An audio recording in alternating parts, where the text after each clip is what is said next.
ஆகாஷ்வாணி.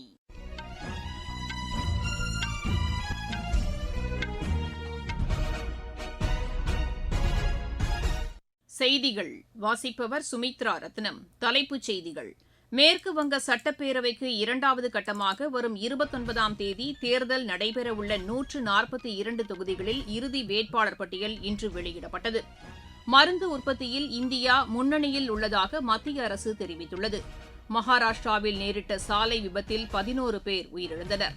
நடப்பாண்டில் தென்மேற்கு பருவமழை வழக்கத்தை விட குறைவாக இருக்கும் என்று வானிலை ஆய்வு மையம் தெரிவித்துள்ளது. இந்தியா அர்ஜென்டினா இடையேயான முதலாவது மகளிர் ஹாக்கி போட்டி இன்னும் சற்று நேரத்தில் தொடங்குகிறது. இனி விரிவான செய்திகள். மேற்குவங்க சட்டப்பேரவைக்கு இரண்டாம் கட்டமாக வரும் 29ஆம் தேதி தேர்தல் நடைபெறவுள்ள 142 தொகுதிகளில் இறுதி வேட்பாளர் பட்டியல் இன்று வெளியிடப்பட்டது. இந்த தொகுதிகளில் வேட்பு மனுக்களை திரும்பப் பெறுவதற்கான கால அவகாசம் இன்று நிறைவடைந்ததையொட்டி இறுதி வேட்பாளர் பட்டியல் வெளியிடப்பட்டுள்ளதாக எமது செய்தியாளர் தெரிவிக்கிறார். இம்மாநிலத்தில் முதல் கட்டமாக 152 தொகுதிகளில் வரும் 23ஆம் தேதி தேர்தல் நடைபெறுகிறது. இதற்கிடையே இம்மாநிலத்தில் தேர்தல் பிரச்சாரம் தீவிரமடைந்துள்ளது. திரிணாமுல் காங்கிரஸ், பிஜேபி, காங்கிரஸ் மற்றும் இடதுசாரி கட்சிகளின் தலைவர்கள் தீவிர வாக்கு சேகரிப்பில் ஈடுபட்டு வருகின்றனர். பிஜேபி தலைவர்கள் மத்திய அரசு நிறைவேற்றிய திட்டங்கள் குறித்தும் மேற்குவங்க வளர்ச்சிக்கான உறுதிமொழிகள் குறித்தும் எடுத்துரைத்து தேர்தல் பிரச்சாரம் மேற்கொண்டு வருகின்றனர். பிஜேபி மூத்த தலைவர்களில் ஒருவரான திரு அமித் ஷா பிர்பூமில் தேர்தல் பிரச்சாரம் மேற்கொண்டு பேசினார். ஆளும் திரிணாமுல் காங்கிரஸ் பல்வேறு ஊழல் குற்றச்சாட்டுகளுக்கு உள்ளாகியிருப்பதாக அவர் தெரிவித்தார். மத்திய அரசின் திட்டங்களை மேற்குவங்க அரசு முறையாக நிறைவேற்றவில்லை என்றும் திரு அமித் ஷா குறை கூறினார்.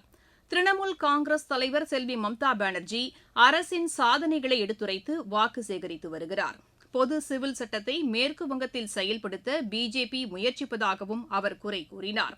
ராணுவத்தில் காலியாக உள்ள பணியிடங்களை பூர்த்தி செய்ய பிஜேபி தலைமையிலான மத்திய அரசு எவ்வித நடவடிக்கையும் மேற்கொள்ளவில்லை என்றும் செல்வி மம்தா பானர்ஜி குற்றம் சாட்டினார். காங்கிரஸ் கட்சியினரும் மேற்குவங்கத்தின் வளர்ச்சிக்காக நிறைவேற்றிய திட்டங்களை பட்டியலிட்டு பிரச்சாரத்தை மேற்கொண்டு வருகின்றனர். இதேபோல் இடதுசாரி கட்சித் தலைவர்களும் மேற்குவங்கத்தின் நலனுக்காக நிறைவேற்றிய திட்டங்களை எடுத்துரைத்து வாக்கு சேகரிப்பில் ஈடுபட்டுள்ளனர்.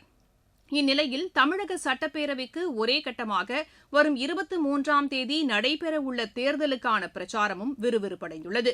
திமுக, அஇஅதிமுக, பிஜேபி, நாம் தமிழர் மற்றும் தவேக கட்சிகள் தீவிர பிரச்சாரத்தில் ஈடுபட்டு வருகின்றன. பிஜேபி தலைவர் திரு நிதின் நபின் இன்று அறந்தாங்கியில் தேர்தல் பிரச்சாரம் மேற்கொண்டு பேசினார். திமுக ஒரு குடும்பத்தின் நலனுக்காக மட்டுமே பணியாற்றி வருவதாக அவர் குற்றம் சாட்டினார். மக்கள் நலனில் அக்கறையின்றி திமுக அரசு செயல்பட்டு வருவதாகவும் அவர் குறை கூறினார். போதைப்பொருள் புழக்கத்தை கட்டுப்படுத்த திமுக தவறிவிட்டதாகவும் அவர் தெரிவித்தார். வளர்ச்சியை மட்டுமே தாரக மந்திரமாக கொண்டு தேசிய ஜனநாயக கூட்டணி பணியாற்றி வருவதாகவும் திரு நிதின் நபின் கூறினார். இந்த தேர்தலில் திமுக தலைமையிலான மதச்சார்பற்ற முற்போக்கு கூட்டணி வெற்றி பெறும் என்று திமுக தலைவர் திரு மு க ஸ்டாலின் நம்பிக்கை தெரிவித்துள்ளார். சமூக வலைதளத்தில் இதனை தெரிவித்துள்ள அவர் தமிழகத்தின் வளர்ச்சிக்காக திமுக அரசு நிறைவேற்றியுள்ள திட்டங்களை பட்டியலிட்டுள்ளார். திமுகவின் தேர்தல் அறிக்கை பொதுமக்களிடையே பெரும் வரவேற்பை பெற்றுள்ளதாகவும் திரு மு க ஸ்டாலின் கூறியுள்ளார். வாக்களிப்பதற்கு பயோமெட்ரிக் முறையை அறிமுகப்படுத்த தேர்தல் ஆணையத்திற்கு உத்தரவிடக் கோரி தாக்கல் செய்யப்பட்ட மனு தொடர்பாக பதிலளிக்குமாறு மத்திய அரசுக்கும் தேர்தல் ஆணையத்திற்கும் உச்சநீதிமன்றம் உத்தரவிட்டுள்ளது. இது தொடர்பாக தாக்கல் செய்யப்பட்ட மனுவை விசாரணை செய்த தலைமை நீதிபதி திரு சூரியகாந்த் தலைமையிலான அமர்வு இன்று இதற்கான உத்தரவை பிறப்பித்தது. இருப்பினும் தற்போது நடைபெறவுள்ள சட்டப்பேரவை தேர்தலுக்கு இதனை செயல்படுத்த முடியாது என்றும் நீதிபதிகள் தெளிவுபடுத்தினர். வாக்குச்சாவடிகளில் பயோமெட்ரிக் அடிப்படையில் வாக்காளர்கள் வாக்களிக்க உத்தரவிடக் கோரி இந்த மனு தாக்கல் செய்யப்பட்டுள்ளது. நீங்கள் கேட்டுக் கொண்டிருப்பது ஆகாஷ்வாணியின் செய்தி அறிக்கை. இனி தேர்தல் களம்.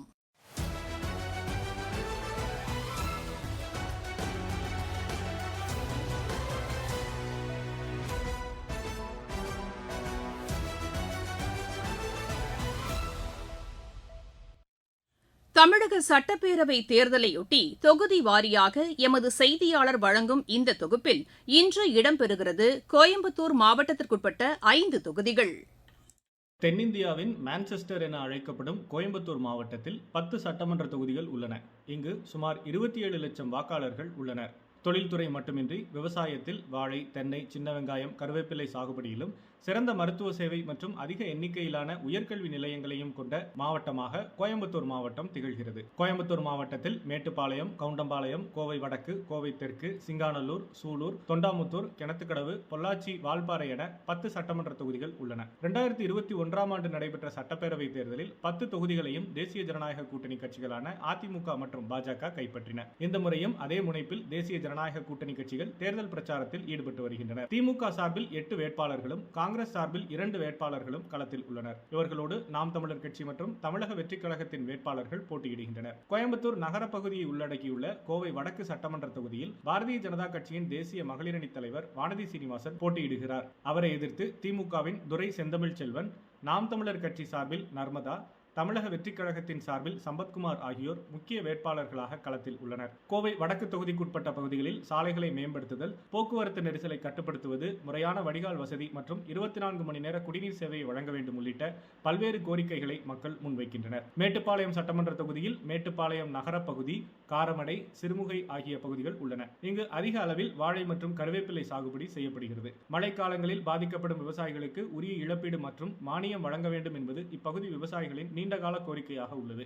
இங்கு அதிமுக சார்பில் சின்னராஜ், திமுக சார்பில் கவிதா கல்யாணசுந்தரம், நாம் தமிழர் கட்சி சார்பில் கோபாலகிருஷ்ணன், தமிழக வெற்றிக் கழகத்தின் சார்பில் சுனில் ஆனந்த் ஆகியோர் போட்டியிடுகின்றனர். கவுண்டம்பாளையம் சட்டமன்ற தொகுதியில் அதிமுக சார்பில் PRG அருண்குமார், காங்கிரஸ் கட்சி சார்பில் சூரிய பிரகாஷ், நாம் தமிழர் கட்சி சார்பில் கலாமணி ஜெகநாதன் மற்றும் தமிழக வெற்றிக் கழகத்தின் சார்பில் கனிமொழி ஆகியோர் பிரதான வேட்பாளர்களாக களத்தில் உள்ளனர். கவுண்டம்பாளையம் சாலையில் மேற்கொள்ளப்பட்டு வரும் மேம்பால பணிகளை விரைவில் முடிக்க வேண்டும் எனவும், நகரப்பகுதியை இணைக்கும் சாலைகளை புனரமைத்து போக்குவரத்து நெரிசலை கட்டுப்படுத்த உரிய நடவடிக்கை எடுக்க வேண்டும் எனவும் இப்பகுதி மக்கள் கோரிக்கை வைக்கின்றனர். சுமார் 4 லட்சம் வாக்காளர்களோடு மாவட்டத்தில் அதிக வாக்காளர்களை கொண்ட தொகுதியாக கவுண்டம்பாளையம் தொகுதி உள்ளது. சூலூர் சட்டமன்ற தொகுதியில் சூலூர், சுல்தான்பேட்டை, காரணம்பேட்டை ஆகிய பகுதிகள் உள்ளன. விவசாயிகள் மற்றும் கைத்தறி நெசவு தொழிலாளர்களுக்கான மானியம், சூலூர் குளம் புனரமைப்பு, புதிய மேம்பாலங்கள் ஆகியவை சூலூர் தொகுதி மக்களின் கோரிக்கையாக உள்ளன.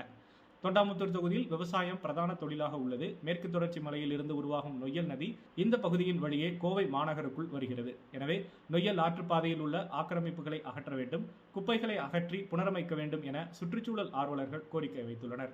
மேலும் இப்பகுதியில் அதிகமாக ஏற்படும் யானை மனித மோதல்களை தடுக்கவும் உரிய நடவடிக்கை எடுக்க வேண்டும் என இப்பகுதியைச் சேர்ந்த விவசாயிகள் மற்றும் பொதுமக்கள் கேட்டுக் கொண்டுள்ளனர். மாவட்டத்தில் 100% வாக்குப்பதிவை உறுதி செய்யும் விதமாக கோயம்புத்தூர் மாவட்ட நிர்வாகம் பல்வேறு விழிப்புணர்வு நடவடிக்கைகளை மேற்கொண்டு வருகிறது. கோயம்புத்தூரிலிருந்து ஹரிஹரன்.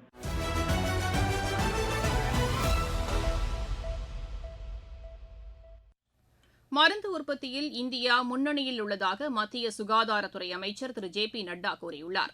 புதுதில்லியில் நடைபெற்று வரும் மருந்து பொருட்கள் தொடர்பான மாநாட்டில் காணொலி வாயிலாக அவர் உரையாற்றினார். மருந்து உற்பத்தியில் புதிய கண்டுபிடிப்புகள் மற்றும் ஆராய்ச்சி பணிகளுக்கு மத்திய அரசு ஊக்கமளித்து வருவதாகவும் அவர் கூறினார். மத்திய அரசு மேற்கொண்ட நடவடிக்கைகள் காரணமாக மருந்து உற்பத்தி துறை இதுவரை இல்லாத அளவிற்கு வளர்ச்சி கண்டுள்ளதாகவும் திரு JP நட்டா தெரிவித்தார். சமையல் எரிவாயு சிலிண்டர் விநியோகம் தடையின்றி நடைபெறுவது உறுதி செய்யப்பட்டுள்ளதாக மத்திய அரசு கூறியுள்ளது.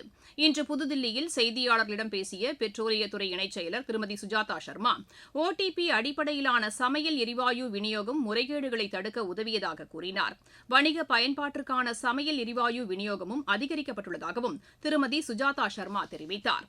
மகாராஷ்டிராவில் நேரிட்ட சாலை விபத்தில் 11 பேர் உயிரிழந்தனர். தானே மாவட்டத்திற்குட்பட்ட மேம்பாலம் ஒன்றில் சிமெண்ட் மிக்சர் லாரி மீது வேன் மோதியதில் இந்த விபத்து நேரிட்டதாக காவல்துறையினர் தெரிவித்தனர். இதில் பலத்த காயமடைந்த ஒருவர் சிகிச்சைக்காக மருத்துவமனையில் அனுமதிக்கப்பட்டுள்ளதாகவும் அவர்கள் கூறினர். நடப்பாண்டில் தென்மேற்கு பருவமழை வழக்கத்தை விட குறைவாக இருக்கும் என்று வானிலை ஆய்வு மையத்தின் தலைமை இயக்குநர் திரு மிருத்துஞ்சய் மொஹபாத்ரா கூறியுள்ளார். இன்று புதுதில்லியில் செய்தியாளர்களிடம் பேசுகையில் அவர் இவ்வாறு கூறினார். 92% அளவிற்கு பருவமழை இருக்கும் என்று மதிப்பிடப்பட்டுள்ளதாகவும் திரு மிருத்துஞ்சய் மொஹபாத்ரா தெரிவித்தார். இந்தியா அர்ஜென்டினா இடையேயான முதலாவது மகளிர் ஹாக்கி போட்டி பியூனஸ் ஏர்ஸில் இன்னும் சற்று நேரத்தில் தொடங்குகிறது. 4 போட்டிகளை கொண்ட தொடரில் இரு அணிகளும் பங்கேற்கின்றன. ஹாம்பர்க் ஓபன் ஸ்குவாஷ் போட்டி இன்று தொடங்கியது. மீண்டும் தலைப்புச் செய்திகள். மேற்குவங்க சட்டப்பேரவைக்கு இரண்டாவது கட்டமாக வரும் 29ஆம் தேதி தேர்தல் நடைபெறவுள்ள 142 தொகுதிகளில் இறுதி வேட்பாளர் பட்டியல் இன்று வெளியிடப்பட்டது. மருந்து உற்பத்தியில் இந்தியா முன்னணியில் உள்ளதாக மத்திய அரசு தெரிவித்துள்ளது. மகாராஷ்டிராவில் நேரிட்ட சாலை விபத்தில் 11 பேர் உயிரிழந்தனர். நடப்பாண்டில் தென்மேற்கு பருவமழை வழக்கத்தை விட குறைவாக இருக்கும் என்று வானிலை ஆய்வு மையம் தெரிவித்துள்ளது. இந்தியா அர்ஜென்டினா இடையேயான முதலாவது மகளிர் ஹாக்கி போட்டி இன்னும் சற்று நேரத்தில் தொடங்குகிறது. செய்தி அறிக்கை நிறைவடைகிறது.